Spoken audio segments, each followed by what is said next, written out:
What up, homies? It's your boy, Ash Info. Here's the Premier of Ontario, Big Bad Dougy Ford. I like this guy. Let's see what he has to say today. Drop a like, share the video. If you love Trump, click that like, share the video, and comment where you're from in the States. Or if you live in Canada. Backdrop. I'm delighted to be joined here with caucus colleagues and, of course, our amazing Premier who's leading the charge. AmCan can, for a lot of good reasons, and I want to highlight some of the things in my ministry here that speak to that. First of all, ladies and gentlemen, the central feature behind the 4 mines that we opened in the first 4 years as government, the major legacy infrastructure projects that we are involved in right now and embarking on very soon, all have to do with First Nations economic reconciliation. They are an integral part of the opportunity. They are leading our environmental assessments, particularly with respect to the Ring of Fire. But across Northern Ontario, we see the opportunity, and so does the United States. In addition to the compelling story that the Premier has been telling our country and our friends to the south, Ontario is uniquely poised to meet the opportunity of AmCan, particularly when it comes to mineral production. The competition is stiff, with China processing 95% of rare earth elements and 65% of critical minerals. They get it from other parts of the world, and their practices are suspect. Here in Ontario, we boast the best labor standards. We think it's important that First Nations are involved and engaged and leading our environmental assessments, and an integral part of the legacy infrastructure that doesn't just serve to make their communities stronger, but puts our collective interests in developing our critical minerals the right way. Ontario itself, as a producer of more than 77% of the platinum group elements in Canada, and almost half of its nickel and 1/3 of its copper, we know how to do this. So it's so exciting from where I'm standing as a northwestern Ontario guy, whether it's Separation Rapids, the lithium mine interests north of Pikangikum First Nation, where we've just announced in cooperation with the federal government to build a bridge across the Barons River and access that part of an otherwise isolated part of Northern Ontario, whether it's Thunder Bay, the new epicenter, if you will, for a bunch of critical mineral mining activities, processing capacity, and then, of course, farther north into the Ring of Fire with one of the most exquisite quantitatively and qualitative supplies of critical minerals. We'll do it as partners, and we'll do it with the tremendous leader who has been quite recently telling the world importantly that Canada, but particularly Ontario, AmCan, can do this. And we can offer up the world one of its friendliest environmental policies the world over with the critical minerals that we have, so that from earth to electric vehicles and mines to motors, Ontario has got it all. And our partners are First Nations. And our partners are private companies and other levels of government. But at the end of the day, it's the leadership of this Premier and our amazing caucus who will move forward on these initiatives. I think it's compelling, and I'm just glad to be a part of it. So thank you very much. And I'm going to call on my friend and colleague, George Puri, from the other side of Northern Ontario to say a few words. Thanks, George. Thank you, Albert. Well, thank you very much, Greg, for those kind words. Yes, I'm George Puri, Ontario's Minister of Mines. During these transformative times, it's important to remember that Canada is the United States' most reliable trading partner. Throughout our history, we've worked together to build one of the most integrated and mutually beneficial economic relationships in the world. Both of our countries' economies are deeply entwined, and we need to strengthen these ties now more than ever. As we set our sights on building the economy of the future, we know that critical minerals are going to be essential, and Ontario has them in abundance. Our province is home to deposits of cesium, lithium, titanium, germanium, gallium, and more. Not only does Ontario possess vast mineral deposits, but we also have a highly skilled mining workforce, a robust manufacturing sector, and an attractive and highly competitive business environment. Critical minerals are powering the technologies that will define the 21st century. Essentially, essential items we depend on, like batteries, electric vehicles, clean energy systems, medical equipment, advanced defense technologies, and more that we have not yet realized. All of these things rely on critical minerals. Minerals mined in Ontario are already part of a vast cross-border supply chain and used in American and Canadian-made products. For example, most of the nickel that feeds the American aerospace and defense industries comes from Ontario. Talc, mined in Timmins, is exported to the United States to make catalytic converters and other automotive parts.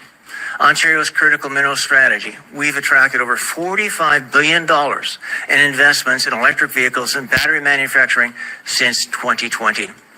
This is our part of government's ambitious plan to ensure that electric vehicles of the future are built and powered using our integrated supply chain, talent, technology, and materials. I want to finish by saying that Ontario is ready.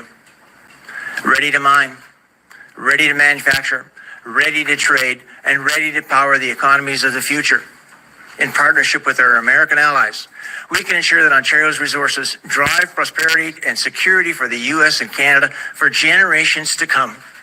Ontario's Minister of Mines, I'm excited and optimistic about the Premier's AMCAN growth plan, and I am thankful for his leadership. And now over to our Premier, who quite frankly is leading the charge for all of Canada.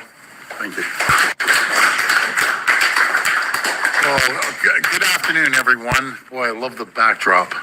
I got to ask the people from ROM, my good friend Kim Tate over there, when all the media goes out, can you put them through the metal detector? Especially Rob over there from the start. He's a champion. It's a real pleasure to be here today alongside Minister Peary that you just heard from, and also Minister Greg Rickford, Minister Stephen Crawford, and Will Boma, the Parliamentary Assistant to the Minister of Indigenous Affairs and First Nations Economic Reconciliation, and my Parliamentary Assistant for Intergovernmental Affairs. I also want to acknowledge and welcome Priya from the Ontario Mining Association, as well as representatives from some of our province's great mining companies. And a big thank you to Alexis, Kim, and the incredible team at Royal Ontario Museum for hosting us today. The ROM has such a great critical minerals exhibit. And folks, this is just one part of it. Behind there is just rows and rows of critical minerals. It's really impressive. If you ever have a chance to bring your family down or yourselves, come by, and it's shocking what you see here. Highlighting Ontario's rich mining history and puts our abundant supply of critical minerals on full display. I encourage everyone to check it out if you can. Friends, we're just 1 week away, 7 days, from a new administration in the White House and the real threat of a 25% tariff on Canadian goods entering the United States. This is not something we're taking lightly. Last week, I met with all premiers, and on Wednesday, I'll be in Ottawa to meet with the Prime Minister and all the premiers as well, to continue pressing the federal government to do everything humanly possible to avoid U.S. tariffs. The political instability in Ottawa is no excuse. The federal government needs to present a more credible plan to invest in more in Canada's military, to exceed our 2% NATO commitment, and the federal government needs to turn words into action with highly visible activities every day that show Canada is serious about strengthening our border security. As we prepare for the incoming administration, Ontario is doing our part. Over the past several months, I've been meeting with U.S. senators, congressmen and congresswomen, governors, and business leaders to promote Ontario's close economic partnership with the United States, and to underscore the devastating impact that tariffs would have on families and workers in both countries. Just keep in mind, there's over 9 million Americans that wake up every morning to produce products for Ontario alone. including the million Americans that wake up every morning to produce products for all the other provinces and territories, whose jobs rely on making goods sold to Ontario and Canada. As I've met with and spoken with U.S. lawmakers, I've heard significant concerns about how China is ripping off American workers by hijacking global supply chains. I've heard loud and clear, America has had enough. Now, U.S. lawmakers are undertaking one of the most ambitious economic and geopolitical shifts in decades as America decouples from China and its global proxies. This won't be easy. It will require long-term thinking, and it will require dedication. But most of all, it will require friends and allies. Canada's here to help. Working together, Canada and the U.S. can be the richest, most successful, the safest countries on the entire planet.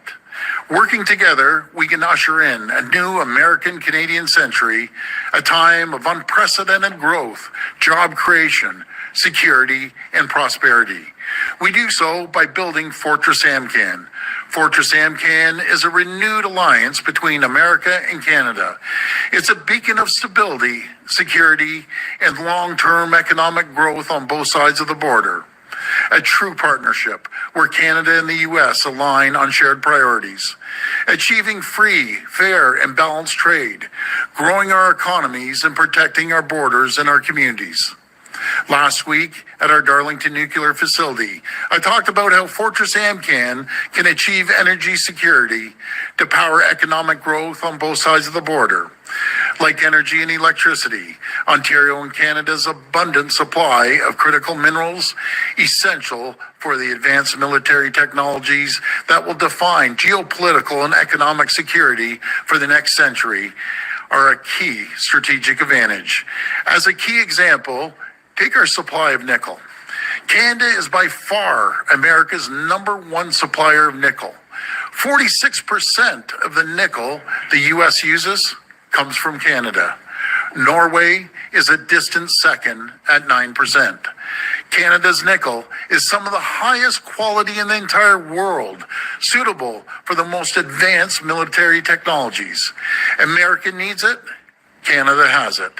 Like our supply of nickel, Ontario and Canada are home to some of the richest mineral deposits in the entire world, including the Ring of Fire region.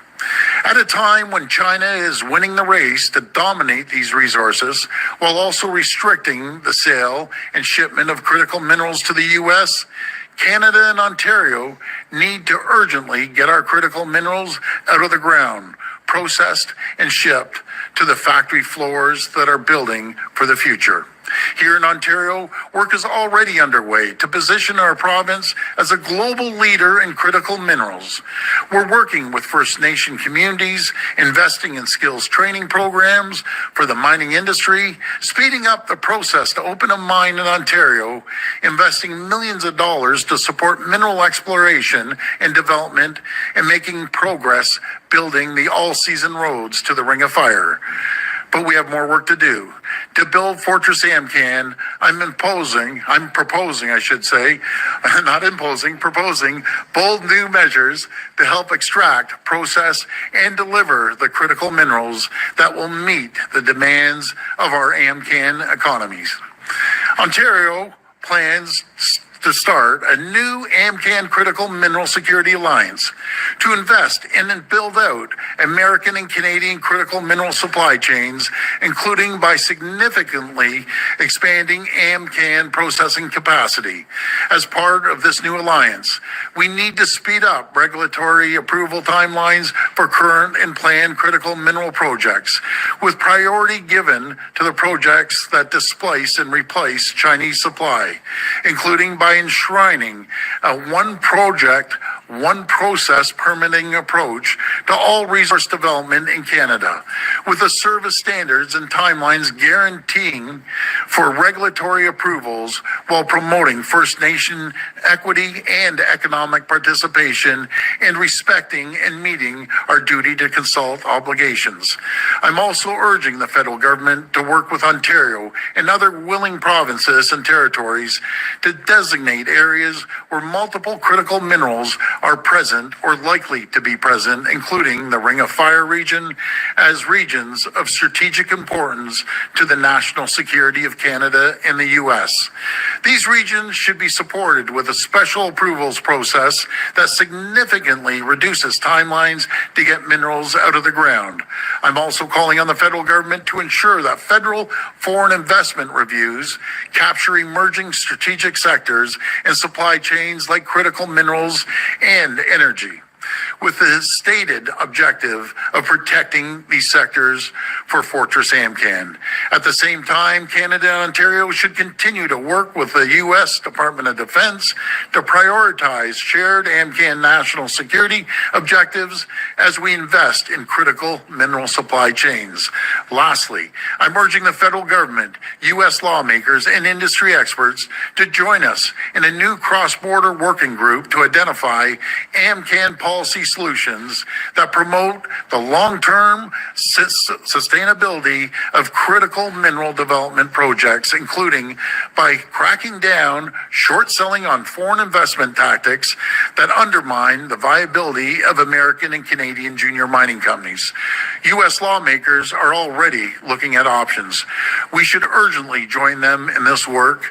With these measures, we can power our economic growth, create jobs, and advance our shared security priorities. Friends, Fortress AMCAN is an ambitious plan. It won't be easy, and it won't happen overnight.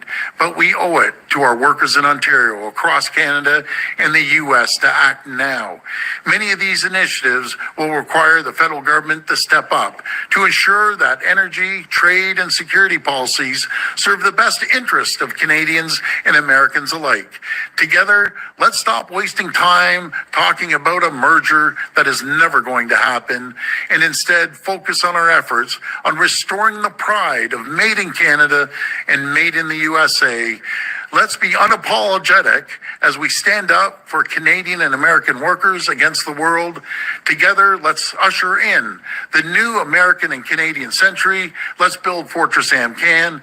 Thank you for everyone for joining us today, and may God bless the people of Ontario. Thank you.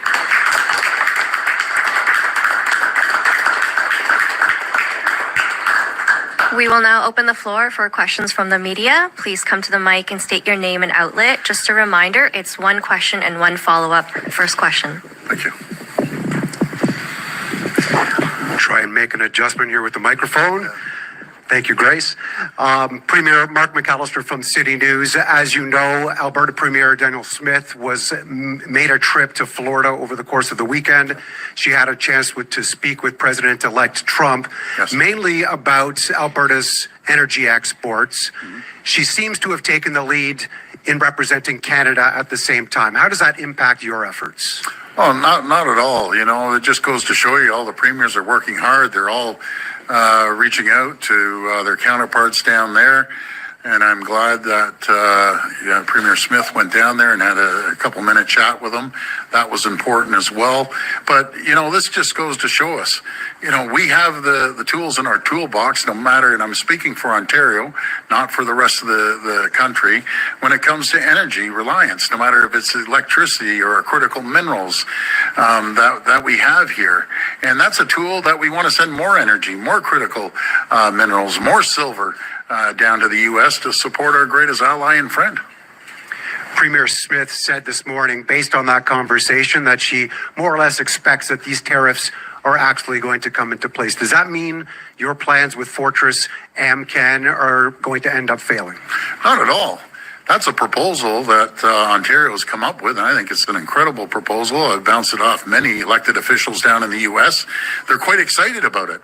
They're quite excited about having a strong economic tie with Canada, which have had for decades, and especially the geopolitical situation happening around the world, and China's cutting, America off on the critical minerals. They're trying to corner the market. Who has more critical minerals than anyone right now in North America? It's Ontario, and we're willing to share that with our friends and allies. Hi, Premier Alison Jones with the Canadian Press. Hi, Alison. Further to Premier Smith's meeting with the President-elect, just wondering if you've made any headway on your efforts to meet with him. No, I haven't. I've been reaching out to, again, the governors and senators and Congress people. But I can tell you one thing, he is well aware of Ontario. What makes you say that? What indications have you had that he's paying attention to Ontario's push? I've heard it from a tremendous amount of people, elected officials, CEOs, other people. I've heard it firsthand, so it's a good thing. Richard Southern, 680 News Radio. Hi, Richard. Hi, Premier. Both Marit Stiles and Bonnie Crombie were out this morning saying Doug Ford doesn't need to seek a new mandate right now because, well, he has a big majority already, but also because we stand ready to work with him on stimulus. Neither ruled out the possibility of voting with you on a stimulus bill. So my question is, if you can see cross-party support, does that negate the reason for an early election right now? Well, let's look at it this way. Nothing's been decided. Let's see where the tariffs go. But what Marit Stiles and Bonnie Crombie, they obviously, not worried about spending tens of billions of dollars and getting approval from the people, getting a mandate from the people. I believe if you're going to go out there, we're going to be hit the hardest, bar none, over any jurisdiction in the country. They're targeting Ontario. They're targeting good-paying jobs in Ontario. And I'm going to fight with every tool I have in our toolbox to protect Ontario jobs, to protect Canadian jobs. And they may think it's okay just to go ahead and throw off our fiscal plan moving forward. I don't think that. I think if it comes to it, and we have to spend tens of billions of dollars, we go to the people. Let the people decide. It's their money. It's not the government's. That's where we differ. So it sounds as if Trump does put in place the tariffs, you're going to the polls. Is that fair to say, Premier? Well, let's take a look at what happens on January 20th or 21st, and all depends on what sort of tariffs he's putting in there. But I know one thing, his number one target, the bullseye, is on the backs of hardworking Ontario workers, and I will do everything I can in my power to protect the workers of Ontario and also Canadians across the board. Hi, Premier. Jeff Gray, Global Mail. Picking up on that, you said yourself you believe the tariffs are coming. You're meeting with the Prime Minister and the other premiers, of course, this week. But can you give us a sense, what do you think needs to be done, given that we're 7 days away from that? Retaliatory tariffs on certain products. You talked about cutting off the electricity. Where are you now on what actually is going to happen in a week? Well, when I go to Ottawa and I sit down and speak to the Prime Minister on Wednesday, keep in mind, folks, this is their jurisdiction. They need to come up with a strong plan. They need to be doing everything every single day to make sure we avoid these tariffs. They need to be showing the people of Canada that they're doing something on the border. And to be very frank, their new minister, I haven't seen hide nor hair of them. They said they're putting a $1.3 billion fund together for our border. What's the plan?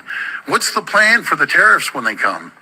We need to make sure that as long as they're in office, as long as the Prime Minister, he has to go full steam ahead. And so does his border security person. I think Minister McGuinty, if I'm not mistaken. I think it's David McGuinty. Where is he? You got to get out there. You got to show the people a plan. You got to tell them what they're doing. It's not the province's responsibility, even though we have a strong plan. We have a strong plan to protect our borders against drugs coming in and going out. We have a strong plan to make sure we don't have illegals coming in and out. And we have a strong plan for protecting Ontario and Canada from the illegal guns that are crossing the border. So we need to find out what the feds are doing.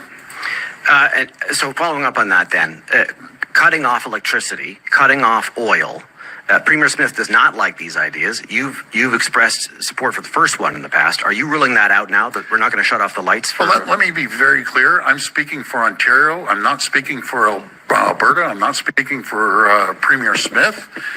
But we have to use all the tools possible when our country's under attack economically, when our province is under attack economically.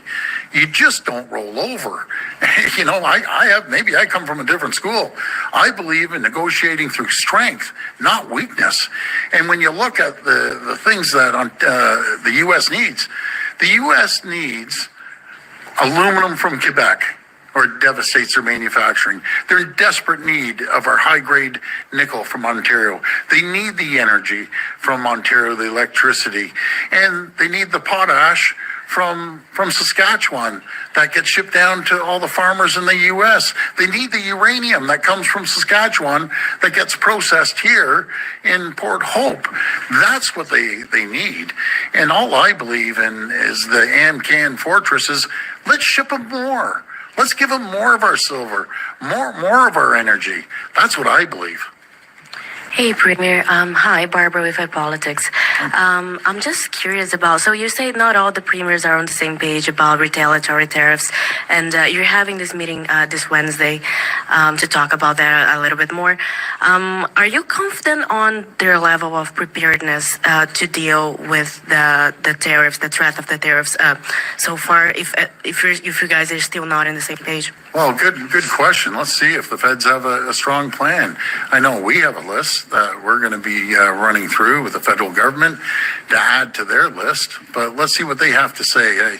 I have not seen the exact list. There's a lot of rumors going around, but when we get there Wednesday, we'll expect a list, and we need them to be 100% ready, and we'll be there making sure that we protect jobs here in Ontario and also in Canada. What is your, do you think the Canada would be like prepared for, let's say, a real economic war with the States if it comes to that? Let's try to avoid that. All it's going to do is hurt Canadians. It's going to hurt Americans. It's going to hurt America big time. It's going to hurt us big time as well, and especially here in Ontario. So we might have to do things that are unprecedented to make sure we make sure that we support people working, the hard-working blue-collar people in our province, that they know the government has their back. Hi, Premier. Lorenda Redekop with CBC News. Hi. Back to Premier Danielle Smith and talking about these energy export restrictions. She says that there would be a national unity crisis if Ottawa does consider these. What do you think of that? Should you be ruling this out? Well, I can't speak for Premier Smith. I'll be chatting on Wednesday. I think she's away right now, so she'll be going online, and we'll be speaking with all the premiers. And let's see what the federal government has, see what they're proposing, and then we'll take it from there.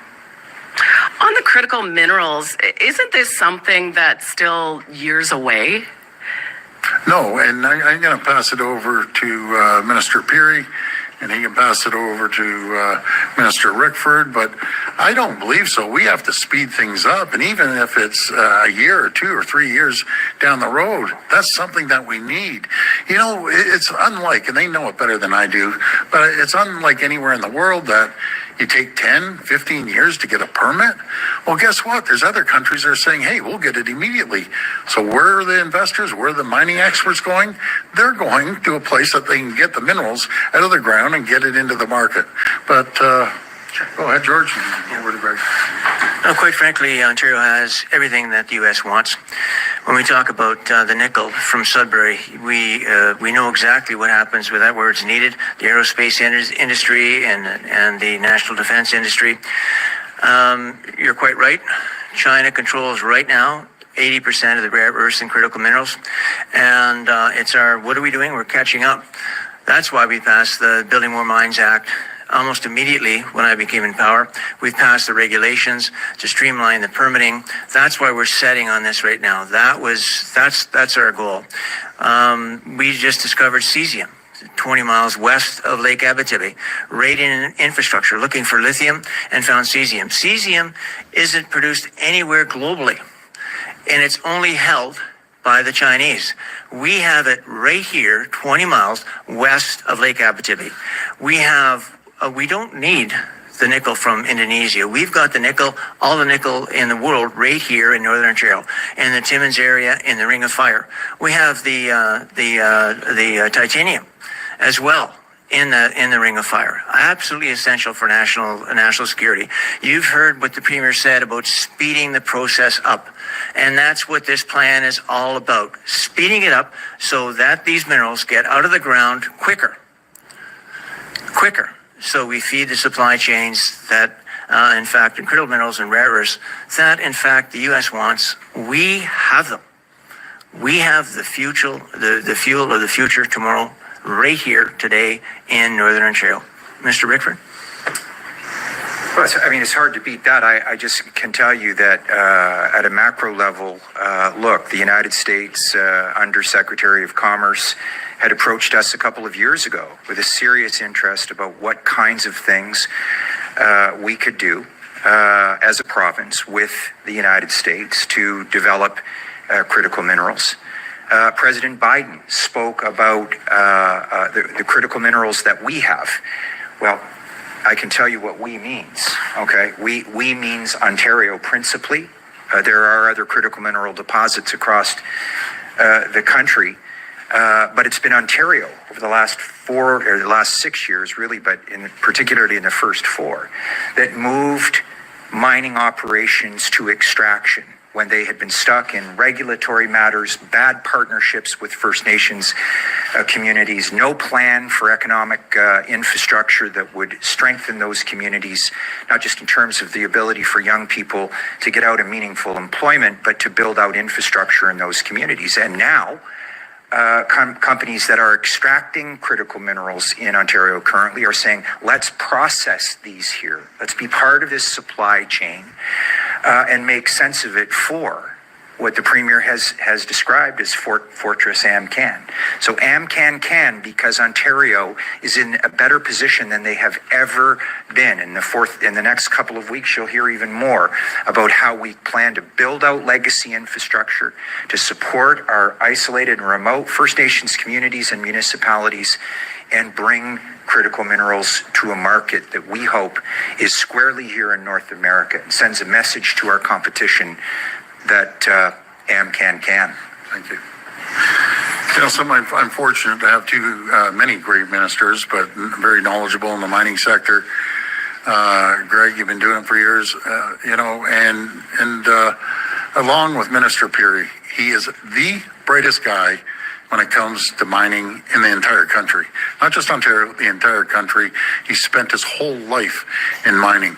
He comes up with words I don't even understand, some of these critical minerals, so I don't know what they're used for, but he's a genius, that guy.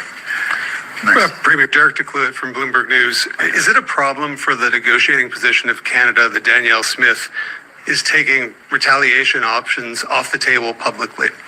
Well, that's Danielle Smith. She's speaking for Alberta. She's not speaking for the country. I'm speaking for Ontario. That's going to get hurt a lot more. They aren't going to go after the oil. They're coming after Ontario. Let's be very clear about this. And we're going to make sure that we do everything we can to protect Ontarian jobs. And that's, I guess, everyone has their opinion in the country. With regard to this proposal today, which governors, congresspeople, which states have you kind of specifically targeted? And have you already spoken to them about what you have outlined here today? Well, I can't even remember. I've talked to so many. It's 3 a day. I have 3 more lined up. I think today I saw it on my schedule, 3 more tomorrow. It's really about getting the message out to the elected officials, getting the message out to their communities and their states that rely on Canada. As I always say, Canada as a whole, we're the number 1 export destination, 21 states. Ontario is the number 1 destination for export for 17 states and number 2 for 11 other states. And let's try to avoid these tariffs. It's going to hurt them. And it's going to hurt us, don't get me wrong, but it's going to hurt them just as much, and we'll make sure it hurts them. Hi there, Alan Hale from the Trillium. Hi, So I have a question about this idea of speeding up development on the Ring of Fire. Yes. We have heard that this fall, Atkins Realis is already flying survey teams around the area for the roads that will lead up to the Ring of Fire, but we haven't heard any real announcement about that. Can you or Minister Peary or Minister Rickford confirm that these roads are now under construction, and can you explain how what you're announcing today will change the timelines for actually getting the site accessible and ready for nickel extraction? Sure, I'll just say 2